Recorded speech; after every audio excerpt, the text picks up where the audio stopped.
Questions. Number one. Who is authorized to approve treaties for the United States?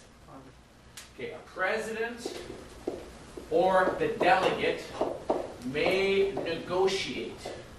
Usually ambassadors, but in some cases, for this case, the president can negotiate. Who has to authorize all treaties? Congress. Okay, yes, you're correct. Number one. Whose idea is the League of Nations? Who comes up with this idea? The United States. Wilson is the champion for this. Why? Progressive. He wants to fix the... It is the definition of progressive faith. If you don't understand this, the League of Nations is essentially the UN.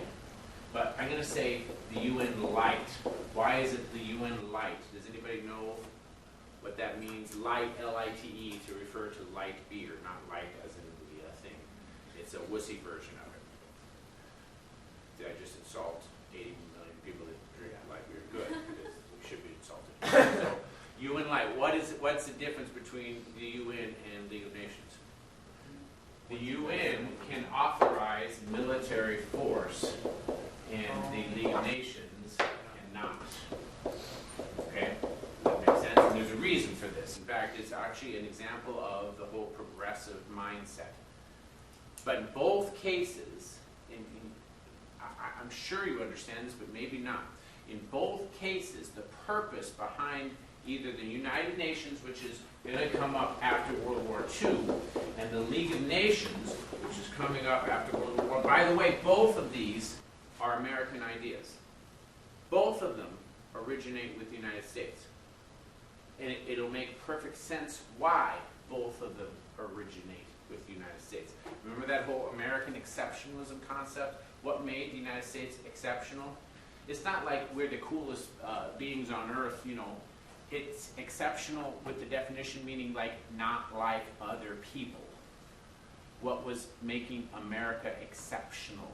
Why was it not like other people? What did other people have as their government? Non-democratic. At best, a quasi-democracy aristocracy, which is what England had. They were becoming more democratic, but for the most part, not everyone could vote in England. This is something that was slowly being built up by 1900s. The United States was extremely unusual that we had this universal suffrage. We didn't have women have the right to vote yet, but all men were able to vote. Okay, this is unusual. This is a democracy. This is unusual. I'm mentioning this because it's unusual. So why is the United Nations or the League of Nations, both of these, unusual? And why is it perfectly logical that the United States comes up with this idea? Dr. Zorea, you're using too many words, I don't know what you're talking about. Let me help you. Both of these are an attempt to apply democracy to the global arena. Isn't it? I mean, isn't that exactly what it is? An attempt to apply democracy. What do we have when we don't have the League of Nations or the United Nations? No government, right? This is just whoever's strongest. From the American perspective, that approach led mostly to what we would call realpolitik, right? This pragmatism, do whatever works. And realpolitik is no law. If you are using the German tactic of creating a treaty with the express purpose of breaking it so you can have an excuse to start a war, that means that that treaty has no meaning. It's no law. Democracy is the rule of the people, but even more than this is this concept of law. We want to put law on a global level. And the United States was big on this even before the Treaty of Versailles. Remember I told you that the United States was like the referee between Russia and Japan, Russo-Japanese War. They had the talks in Hartford in the United States. Prior to this, though, the United States was going off to The Hague, was going off to the Netherlands. And we have the Netherlands and in Geneva, Switzerland. Mostly in The Hague, though, we had rules of war. This is unique because what do rules of war imply? You can't do That there's law, there's certain laws that everyone has to be applied to. And the United States is very strongly for this. Who does not recognize this as a progressive expression? Everybody understands the concept, progress. We are actually improving the world, not just the United States, but the globe. Does that make sense? The Treaty of Versailles includes the League of Nations in it. This is Wilson's baby. So what's the answer to that daily quiz question? 3 of you got it right. 1, 2, 3, 4, 5, 6, 7, 8, 9. 6 of you got it wrong. Wasn't ratified by Congress. You what? Or the United States? It is the United States. We did not join the United Nations, and we did not accept the Treaty of Versailles. Not once. This is very important. Not once, but twice. It came up twice. This was truly Wilson's baby. There are some people that argue that Wilson actually had a stroke over this. He did have a stroke, but we can't blame it on necessarily this. But the good, smart historians say it crushed him.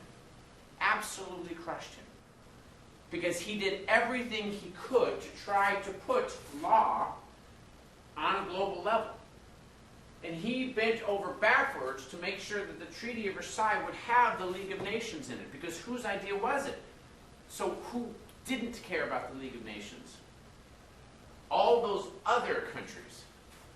The United States had to try to convince England and France to adopt the League of Nations. And as soon as he was able to convince them, he said, now this was my progress. We've made progress. We go home and Congress rejects it. Not once. We reject it once, and Wilson is apoplectic. And I mean that actually literally, because apoplectic, which is not pronounced probably as I should be, it's like having a stroke. You guys do know that one, apoplectic. Apoplectic.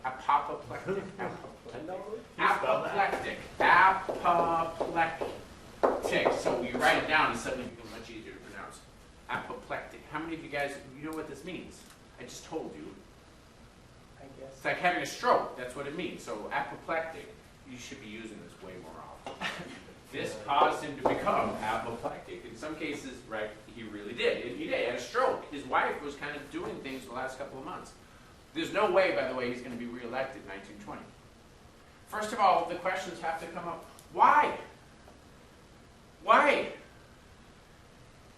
Didn't we re-elect Wilson in 1960? We know why Wilson gets elected in 1912. Why does he get elected in 1912? Because the Republicans split the vote between Taft and Theodore Roosevelt, right? So that's how Wilson sneaks in. So then the question is, well, how does he get elected in 1916? And what is the phrase that all of your books refer to?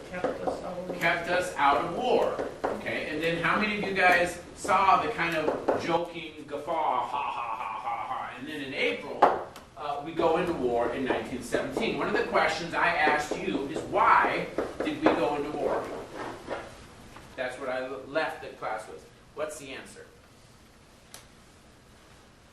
Why did we go into war? Especially since 4 months earlier, that's how he gets elected. Remember, November is when the elections are. So he gets elected. He kept us out of war. 4 months later, we're in the war. Why? Yeah. Basically, we were monitoring, and then we got brought into it. Okay, explain that. Like, Because you are right, but explain it. like, I guess we were just being big brother, and then we got caught in between, I think, didn't they send like, I don't remember how exactly it happened, but they sent. Okay, you're close to this, not Big Brother.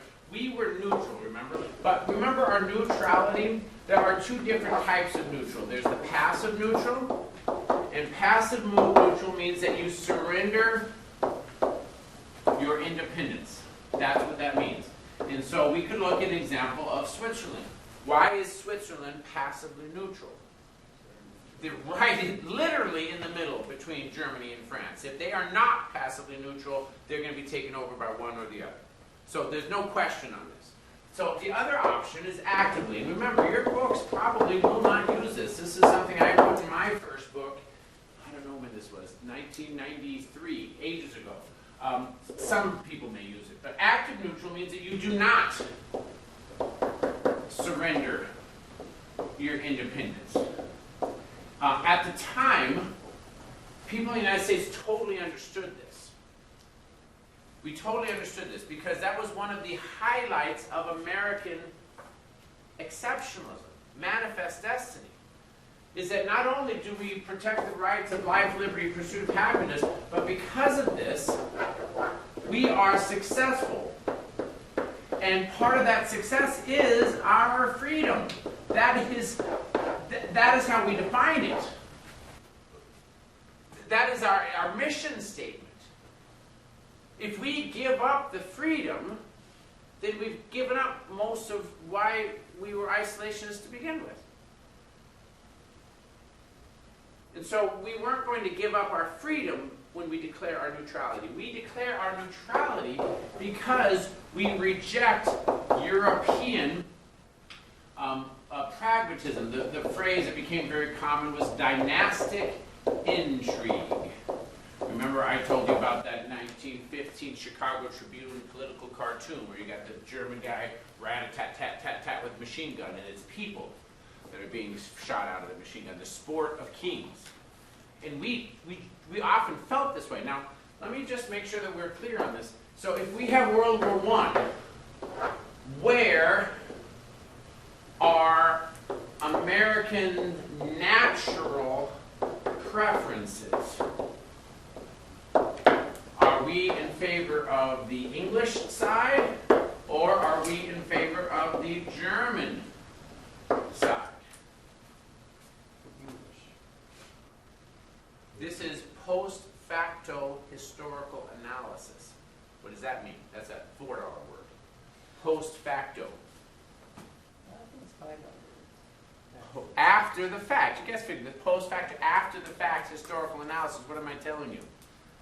We say that it's a naturally UK because that's where we went, right? But is that our natural preference? Yes, who are the last two big wars that we had with? Not counting Spain, the last two are against the UK. Why would we naturally? Yes, they speak English, but we still fought them in the Revolutionary War and in the War of 1812. So we don't actually have a natural preference. What about Germany? Do we have a natural preference for Germany? Have you been to Milwaukee? Who lives there? Chicago, the Midwest, there's a strong German population. The fact is, we were on the fence. It was 50-50. In terms of our natural preferences, it could have gone either way. There were differences. And the differences was not because of heritage, because our heritage, especially recent immigrants, were from Germany. Germany knew this, by the way. I don't know if you realize this, but in 1915, German government took out full-page ads saying, "Your Kaiser needs you. Come home and fight for us." How are they able to do that? Wouldn't we make that illegal? No, we're a free society. You want to buy an ad space, you buy an ad space. And we have no preference one way or the other. What caused the United States to be moving more towards England was not because we had a preference, we spoke the same language. And just to let you know, this is one of these screaming examples of the United States really not being in any way racist. We don't have a preference for England. You would think we would, right? We both are from the same side. We don't. In many cases, our preference is for Germany. But what we are upset about is the fact that Germany is perceived as the aggressor. And why would we assume that? Remember the events? Weren't they the aggressor? Remember the gold? The assassination was in Serbia. England has a alliance with Russia. Russia is saying to Austria, don't go in and attack Serbia. We'll defend Serbia. Austria attacks Serbia. Russia declares war on Austria, which means that it also suddenly becomes at war in Ottoman, which means it's also at war with Germany. And since Russia is allied with England, that means that Germany uses this as an excuse to attack Russia's ally. Is this at all familiar, by the way? Isn't that kind of what Germany did in order to get reunited? Was we're constantly using excuses to declare war? So they then decide that they're going to attack France through Belgium. And they start pouring through Belgium. England is able to get to France before they go through Belgium. Belgium is a lot harder than Germany expected. And that's where the war is fought. And so from the appearances, the Germans do look like the aggressors. And you get a lot of people telling horror stories of what's happening to Belgium. And the poor Belgians. What did the Belgians do to anybody? Belgians, right? Belgium, but the people are called Belgians. This creates a lot of sympathy. So we are sympathizing with the French and we're sympathizing with the English, but this is not natural. There's also a lot of folks that are German. They say, well, I don't know. Some people respond to the full-page ad and go back. But in the end, it's not the racial thing. It truly is the ideological thing. Remember, the United States, as soon as war starts, what do? We declare ourselves neutral because it's out of our hands. We wash our hands of this. It's dirty is what it is. We don't like anybody. We don't think England is any better than France. It's Germany. We sent England a note saying we could arbitrate this, and England said the same thing, and France. We don't want to. England wants this war in order to push Germany down. It's not the aggressor, but they're clearly taking advantage of it. From the American perspective, this is all real politics, and we are not supportive of it. So then the question is, why do we get into the war? Well, as I mentioned, we've got this issue about trench warfare. And the problem with trench warfare is that it becomes a war of attrition. This was a shock to everyone, by the way. Germany thought 6 weeks, go through Belgium, take over France, take it over, sue for peace, or let them sue for peace, and then we'll come up with some deal. We'll move the territory a little bit. We're not going to take France. We're just going to show that we are stronger and we need to do something about it. England thought 6 weeks, we have this empire around the whole globe. We'll be able to stop Germany, push them down, and then we'll be able to rearrange some balance. Nobody thought that they're going to get stuck in Belgium with trench warfare where the body counts are just piling up. Remember, defense, you have to have a 3-to-1 advantage. If they're equal, everybody loses. So instead of having battles, I don't know if you remember Gettysburg, right? American Civil War, Gettysburg, big battle. Biggest in our North American continent. How long did Gettysburg last?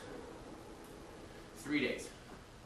That was the norm for every war prior to World War I. World War I, you have battles that are lasting 9 to 12 months. And then once those battles are done, they just simply move the line somewhere else. Unbelievably bloody. Not only do we have machine guns firing back and forth, but we end up throwing poison gas. And what's the problem with poison gas? You have no control over it. So you shoot it over there, and then because we're talking about a distance between here and the high school, the winds come back and it comes right back and kills you. Hitler was in the trenches in World War I, and he got gassed. They're the ones that shot it off. Very, very bloody. So the only solution that Germany has U-boats. What is a U-boat? It is an underwater boat. And so what they're going to do is they're going to go to England, and they're going to try to isolate England by putting a cordon around it. In 1915, right after the war starts, they start blasting ships. Well, who is sailing to England? Us. Everybody, all sorts of people, but yes, us included. And in 1915, a very famous ship sank. What is the name of it? Lusitania. Now, it's very important that you understand this. Okay? 1915. Why is that important to understand that date? What date isn't it? It's not 1917. I'm going to correct a misconception. Lusitania does not cause us to go into the war.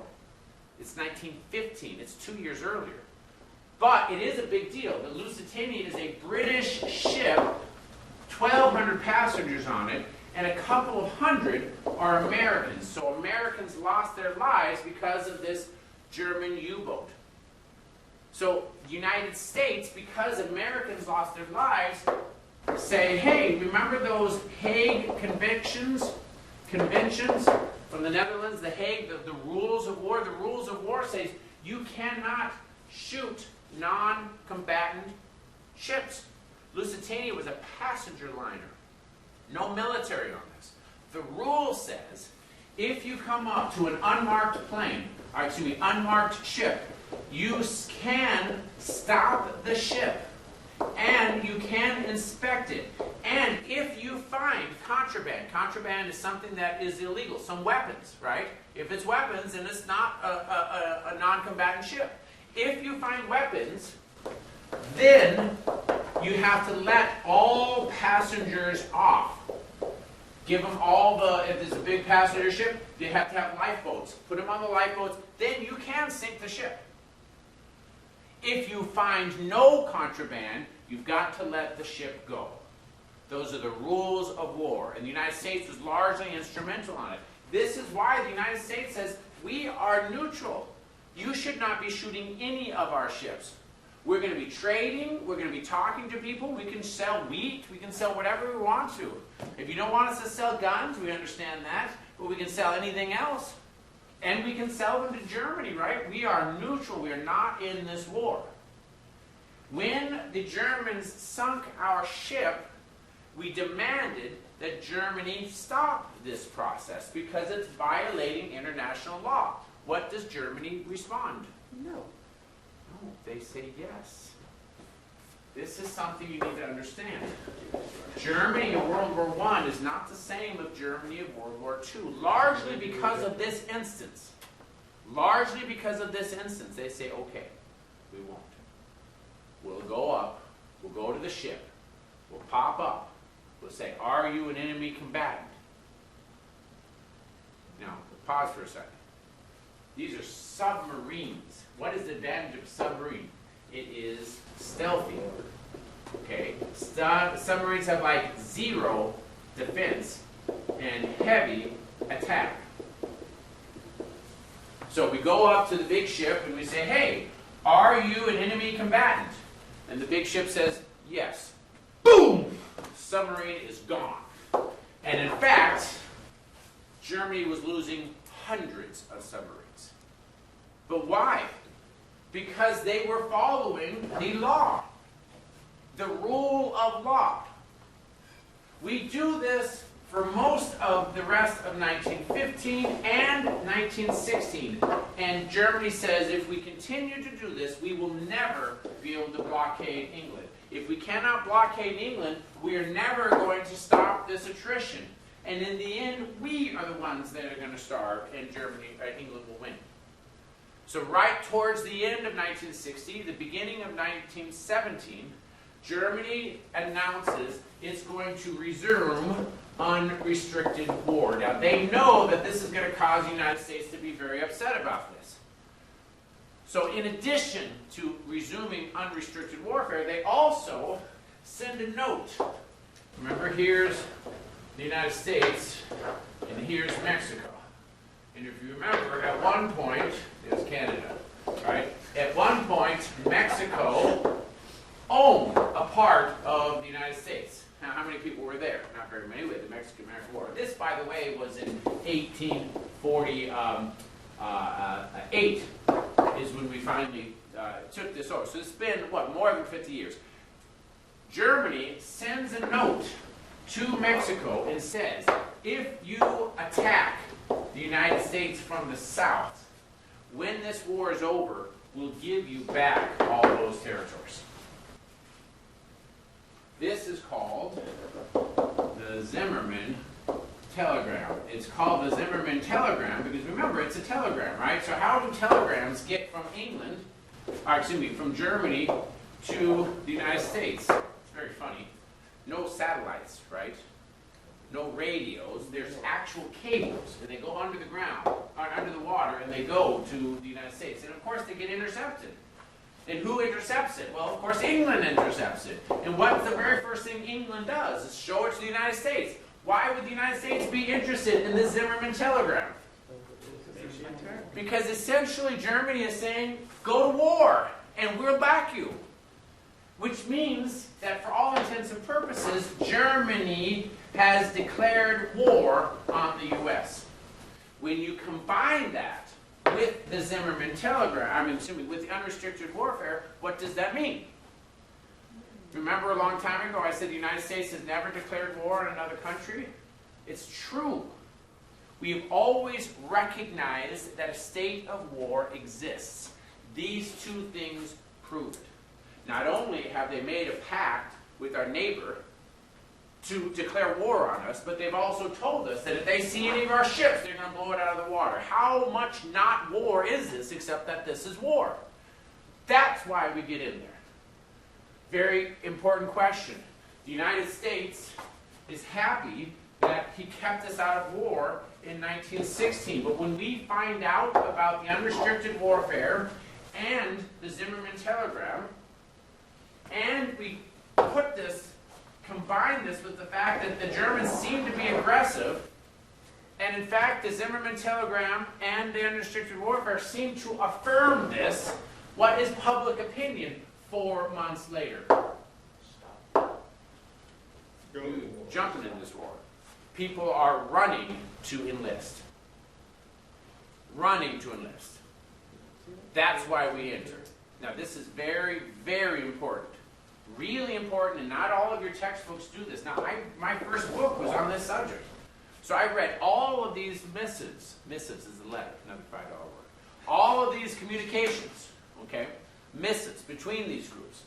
And basically, if you read why the United States enters the war, the United States is not entering on the side of England.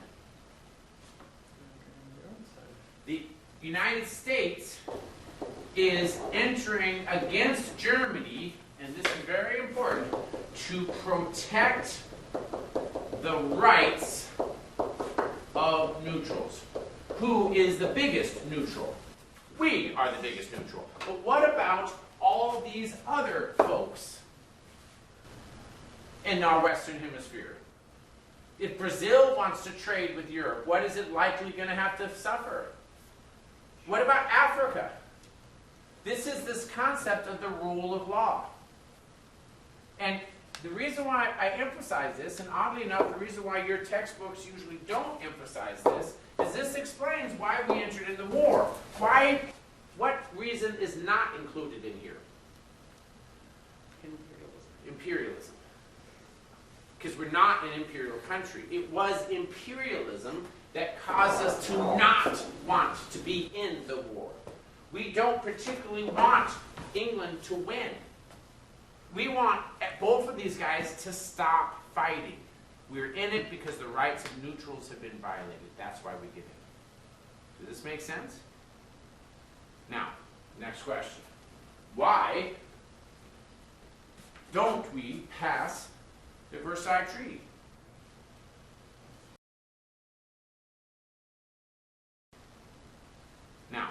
Next question. Why don't we pass the Versailles Treaty? 1917. War ends within 18 months. What the United States does by getting into this war, you cannot underestimate the power of the United States here. We are not as strong as England, but we are as industrialized as England. And so if the problem with the trench warfare is that we are at a 1-to-1 advantage, what happens when the U.S. joins? Easily past that 3-to-1. That's what stops it. But of course you're dealing with trench warfare. So what does that mean? 3-to-1, heavy losses. It's a big price. It's not a cakewalk. Nevertheless, once we're in it, within 18 months the war's over. So we know once we get in there, and everybody knows that once we get into this. So right as the war is starting, within 5 or 6 months, we know the direction here. And just to let you know, the way the war ends is that we have Germany, we have Belgium, we have England. As soon as the United States, that's France, I'm sorry. As soon as the United States starts getting into this war and pushing backwards, the Germans themselves start questioning their leaders. Remember the whole concept of the Kaiser, boom, boom, boom, boom, and the people running out? Remember, prior to this, what was Russia doing, aside from the fact that they were just losing? Right before the United States ends up closing the deal, Russia surrenders to Germany. Why? Because they had a revolution. They had 2 revolutions. It's very important to understand 2 revolutions, because sometimes people will say, well, the reason why the Soviet Union became communist is that they didn't like the Tsar. They didn't overthrow the Tsar. Democrats overthrew the Tsar. The communists overthrew a democracy, the Kerensky government. It's about 7 months old. Nevertheless, the point that really caused this is that the suffering of the war. They were doing such a miserable job that they surrendered. Even though at that time it was clear this war is almost over. So Russia loses completely.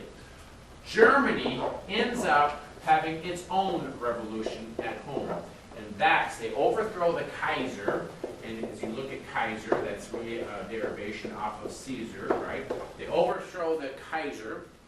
And that's how Germany surrenders. Question. Why isn't Germany, when we said of all those people that didn't accept it, why would Germany accept the Treaty of Versailles? Stop being fat. It's the end of the war. They have no choice. This isn't something that they can choose to accept or reject. They are the ones that the terms are being given to. They have no choice. So they obviously are going to accept the Treaty of Versailles, because if not, the war keeps going. Does that make sense? That's part of surrender, is that you accept the terms. Those are the terms. So once that happens, that means Germany is lost. What about Italy? Remember, Italy was actually on Germany's side, and then right towards the end of the war, they jump in. Does that mean that are they victors? No, everybody knew that they were on Germany's side, and they did not push the end of the war. This was not something that was anything that they did. The big people that were in this war was France and England. And they each lost millions of people. More people, French and England, more French and English died in World War I than French and English died in World War II. This is their bloodier war. Okay, Germany had comparable figures as well. Germany. Okay, so why is this a big deal? The United States, as soon as we're in this, very quickly, Wilson pushed 14 points. What are the 14 points? This is the American justification for the war.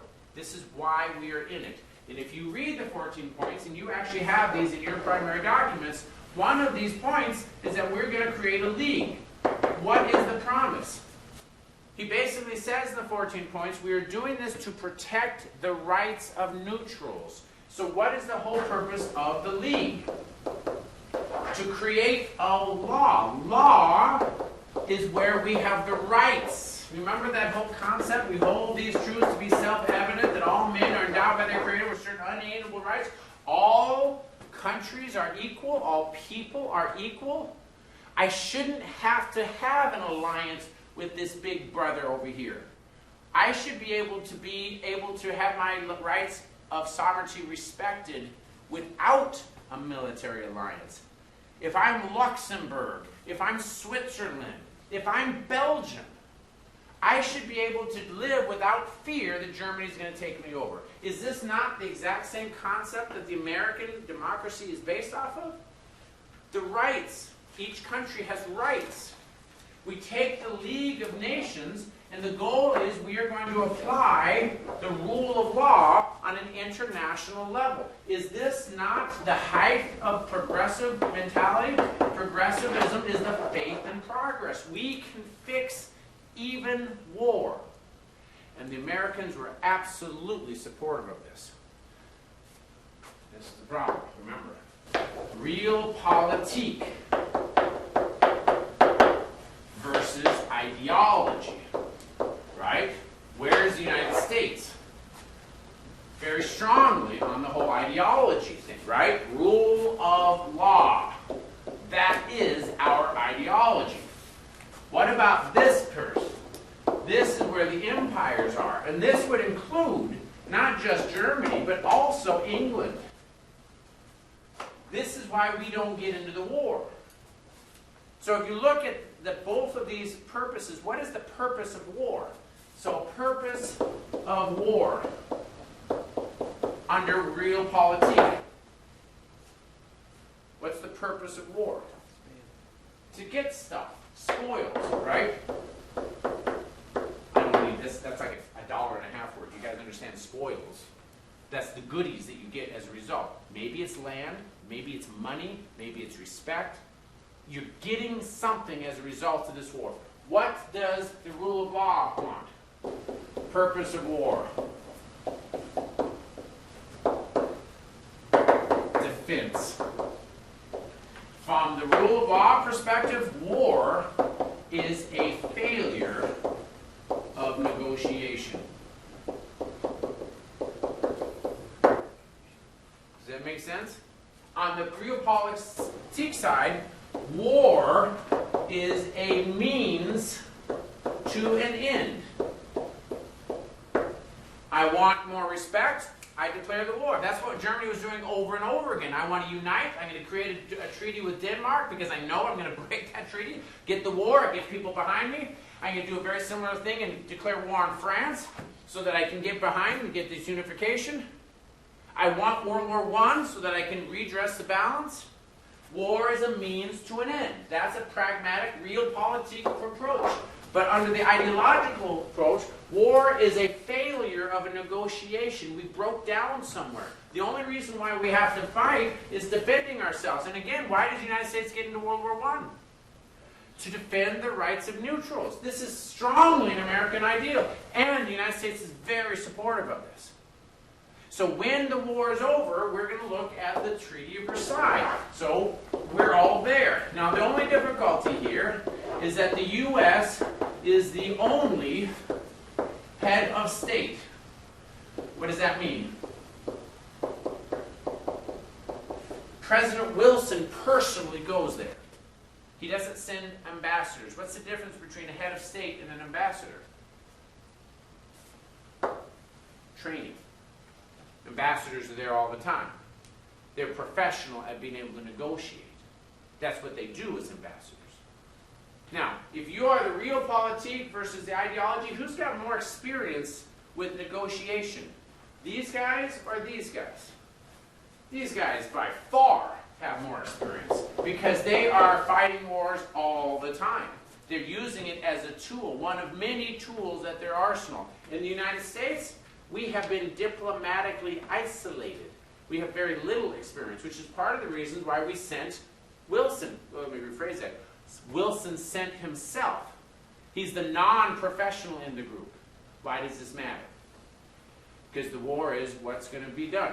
Wilson's objective, Wilson's number one goal, number one, the League of Nations. That's the number one goal. What about for Germany and France and England. What are their goals? Well, Germany, what was their goals? Their goals were to expand. Well, obviously they lose, and so what does that mean? Well, that's gone. What about England and France?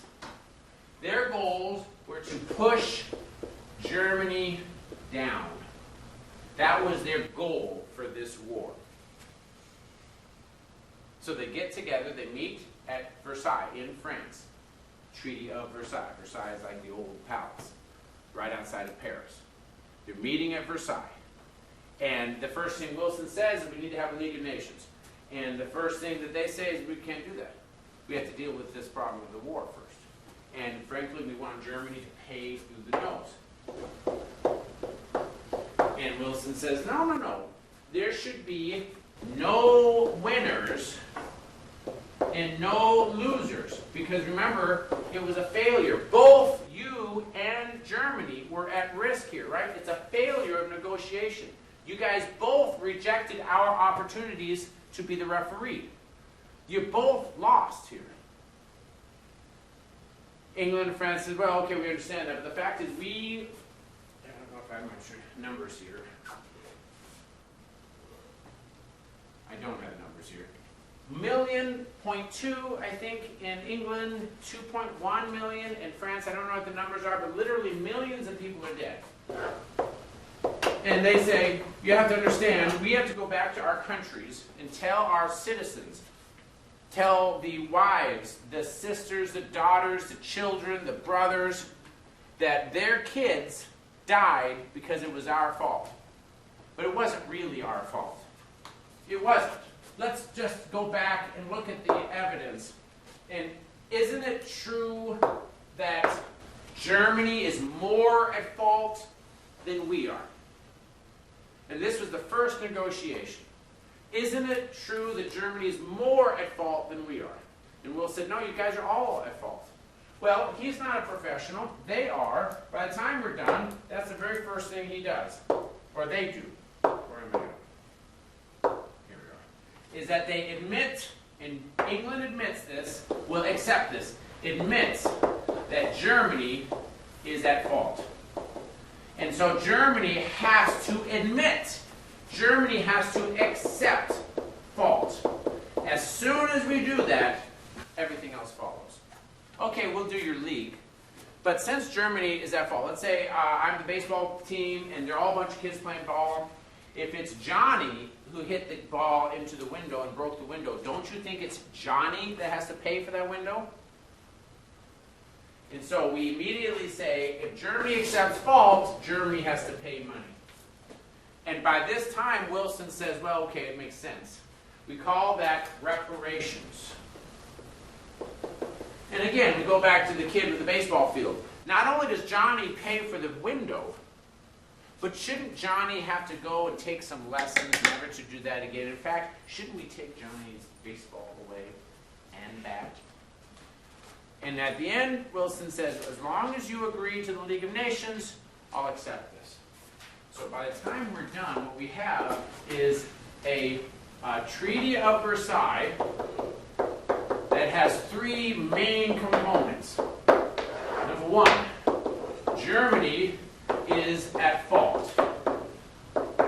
Number two, Germany pays billions of dollars.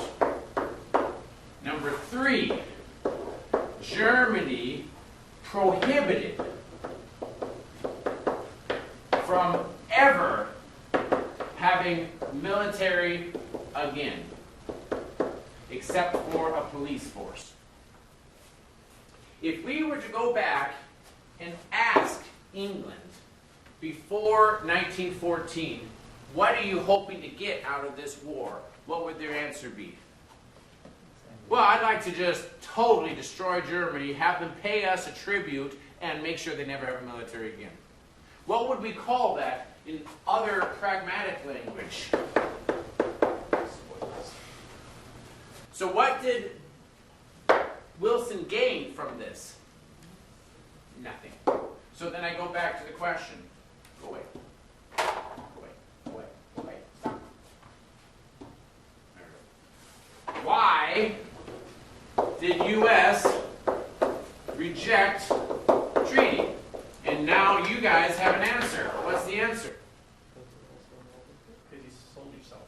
because you sold your soul.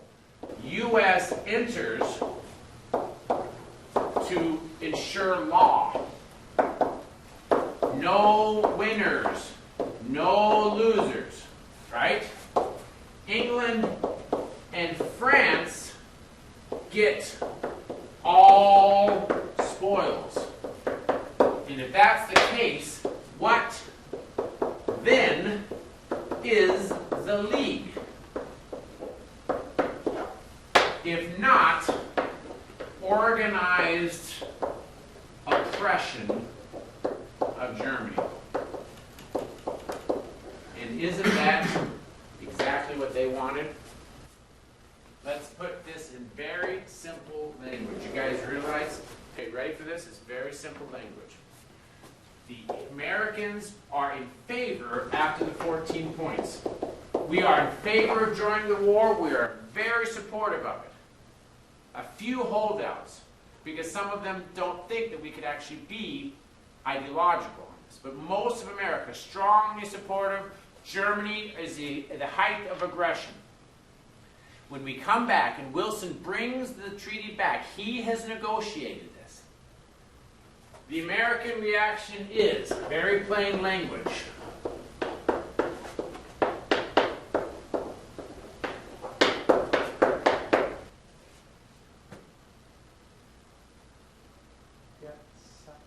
You got suckered.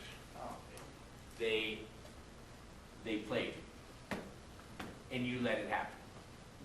They said, we'll take the treaty, but let's think about the League of Nations. If the League of Nations is there to enforce the law, and the new law is that Germany can never do anything ever again, what kind of law is that? Isn't that exactly what maybe Europe may really like, actually?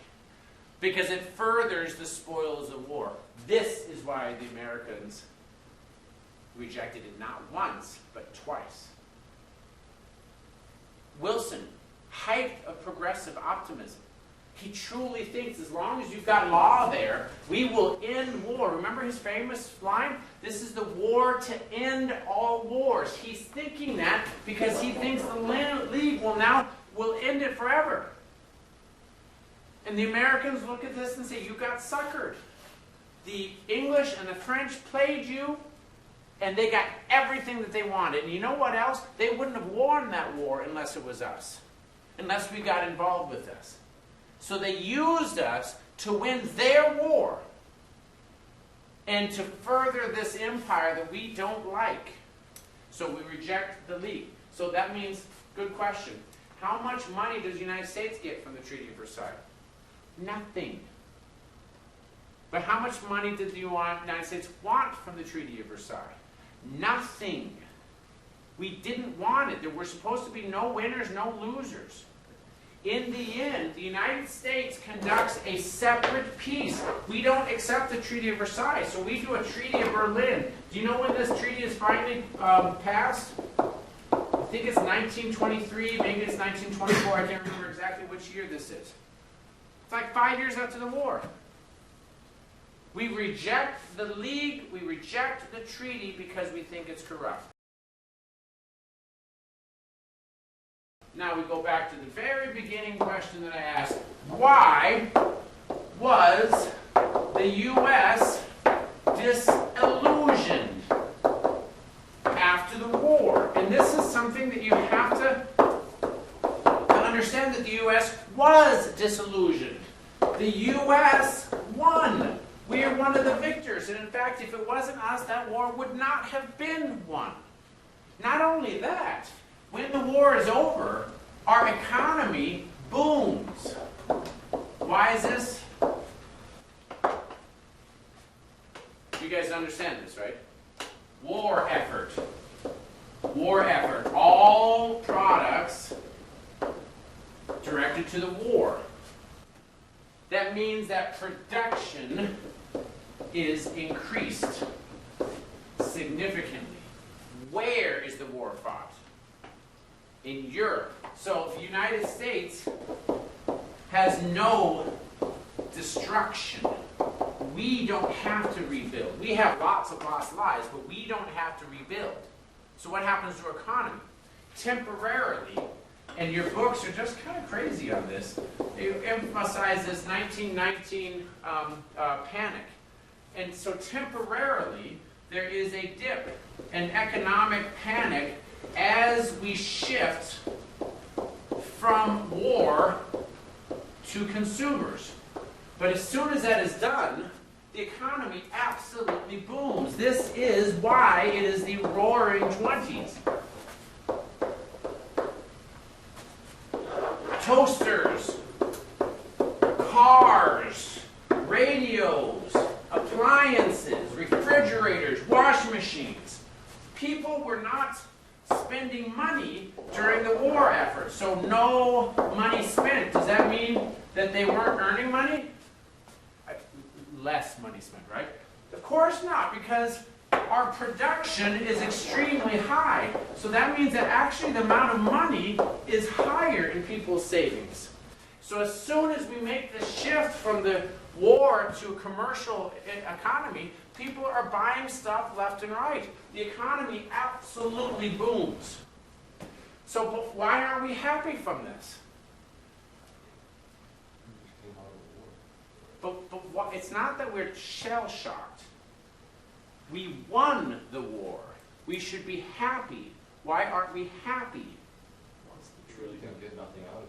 Because we failed. What was our objective of the war? We weren't shooting for things. What was the U.S. war aim? The war objective. What did we want to get out of the war? We wanted law on earth. And did we get that? No. That's why we are disillusioned. Does this make sense? And so we are disillusioned so much that what do? We can have two different approaches. And it's funny what your textbooks focus on. So let's say I am a kid. I'm in a contest. I get the most points, but I don't get the trophy that I was looking at, best of show. I didn't get best of show. I won all my stuff. I didn't get best of show. Let's say at 4-H. I won all my divisions, but I don't get best of show. I'm disappointed. What can I do? A couple of options. Okay, I failed to get best of show. What are the two options? How many of you guys are 4-H kids? Okay, we need more 4-H kids. But go ahead. What are your options? Just even if you're not in 4-H, this is a very human psychology. I put my cow in here, okay, or the sheep, whatever it is. I win all the contests. I don't get best of show. You what? What are you complaining about? The fact that you want everything to be good winning. Yeah, and I should have, right? And I really should have, right? Because I put so much effort into this, I should have won this. So one option is that I give up. I'm not going to do this again. What's the other option? And let's be honest, probably the more frequent option. Try again. I'm going to do better, right? I'm going to be better. I'm going to do it again, and I'm going to be better. What am I going to be better? I'm going to fix what was wrong. In language, we call this reform, right? Reform means I'm going to change what I did to make it better. What about this, giving up? This is a word that kind of fits, but it doesn't really fit, because you don't usually fall into despair and kill yourself when you don't win best of show, right? But you can say to people, I just don't care about it anymore. Okay, so nihilism means nothing matters. So this is obviously an extreme term, so please take it as it is. But when you were reading about the 1920s, what did you see? Now, big booming economy, right? A huge booming economy. But what did you see? What did they talk about most often? What do we describe the 1920s as? The jazz age, right? Flappers. People talking about sex, having sex all the time, doing all sorts of naughty things. And we talk about prohibition. Right? Because there's gangs, and there's people having gang wars, lots of bloodshed. You can look at this and you can say this is one extreme. This would you could call it the flapper jazz age. The only problem with this is that unfortunately your and I'm spelling this wrong, of course, exaggerated. It's usually two, I don't know, two R's, two G's. It's constantly here. This is the other. We'll use this $3.50 word. Hyperbole. Hyperbole. Right? It's an exaggeration. This is not what the whole of the country is doing. This is not what defines all of the side. The irony is that so these things are actually mostly later, not at first. This is later, not at first. But it is indicative of the 20s. What we forget, and is actually more important, is the reform. As soon as the war is over, what two huge reforms do we pass? The 18th and 19th Amendments. Which is which? 18th is prohibition, 19th is suffrage. How do you remember this? Okay, women haven't been allowed to be in the vote. Why?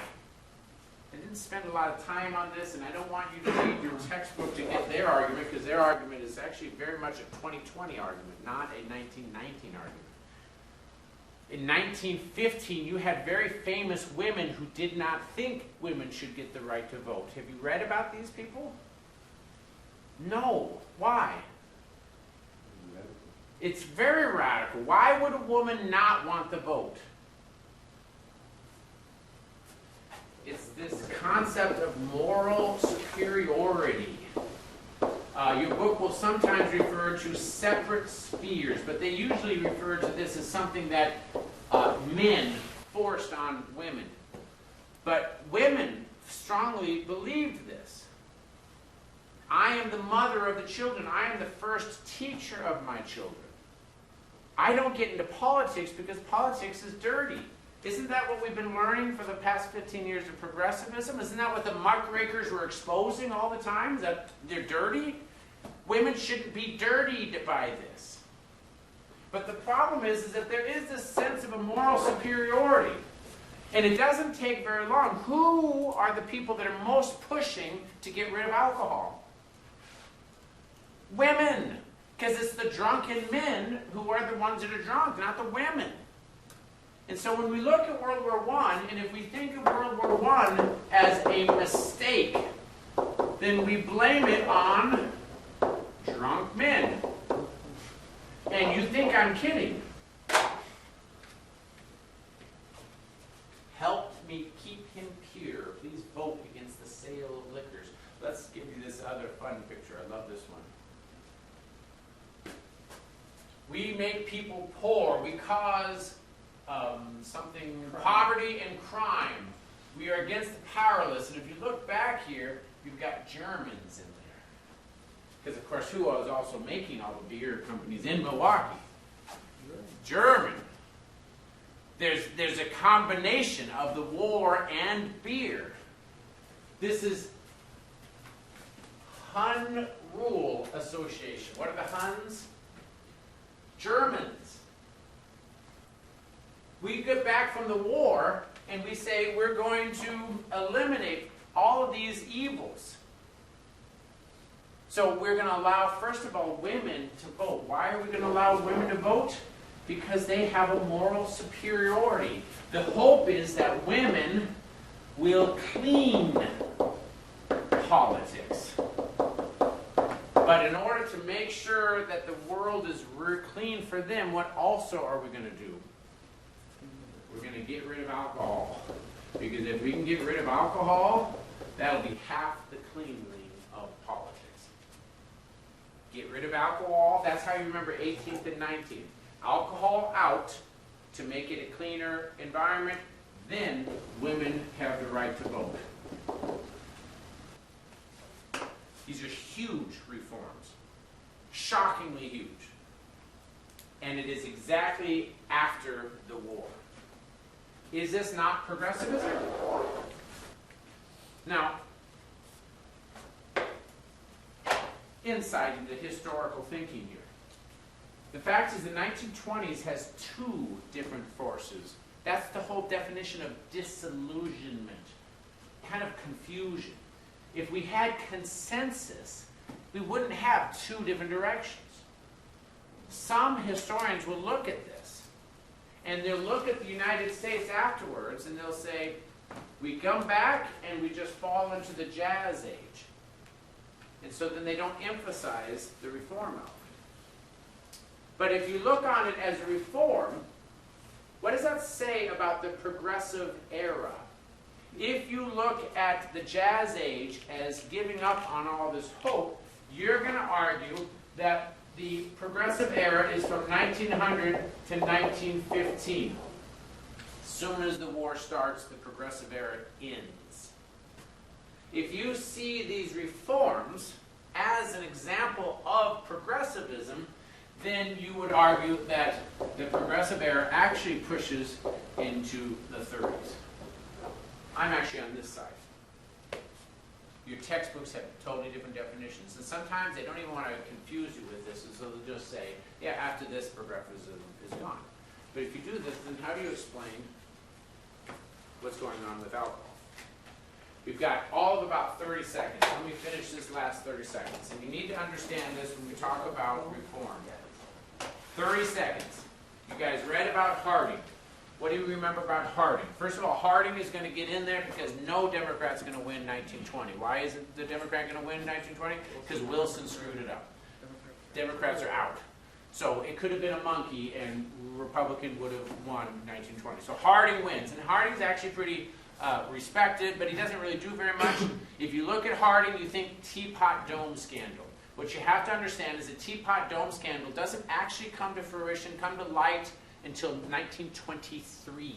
He goes up on his trip up to Alaska, he comes back and he dies when he's in office. One of the reasons why he goes up to Alaska is because he knows that these scandals are brewing, but the public doesn't really know about it. He is not involved with them. Part of the reason why we have so many scandals is that the war has got so much more money going through the government than it ever had. And so the likelihood of some of that money being diverted is greater, and that's exactly what happened. Yet people off in Wyoming who are giving deals to oil companies for kickbacks. Not a bribe, but saying, why don't you give me a loan for $1 million, and then we just won't worry about paying it back. So plain language, that's a bribe, right? This is a scandal. Well, Harding dies. And who's left with this? His vice president, Coolidge. Coolidge is president. And the first thing he does is we are going to reform. I'm going to kick out all of these people that were in Harding's administration, and I'm going to have a clean administration. One of the ways I'm going to have a clean administration is to have less money coming into the government. I'm going to lower taxes. I'm going to make sure that we have very strict rules of reform. And he is shockingly popular. For the first time, you lower taxes, and the amount of money that comes into government actually increases because the productivity is so high. In 1928, everybody wants him to run again. He wins in 1924, and this would have been the first time that a president would have won more than 2 terms. And everybody expected that he would do it, and he easily would have walked right through. But because of his whole concept of restraint, he had a very short note saying, I will not run again. Just did. They call him Silent Cal. He was restrained in everything. I will not run again. And Hoover comes in and becomes the president. This is going to be hugely important, not for this unit, but for the next unit. I want you to look at the 20s as an example of reform. And if you can look at the 20s as an example of reform, then your essay question will make a lot more sense. Questions, comments, words of wisdom? We will be back on Tuesday to prep for the exam.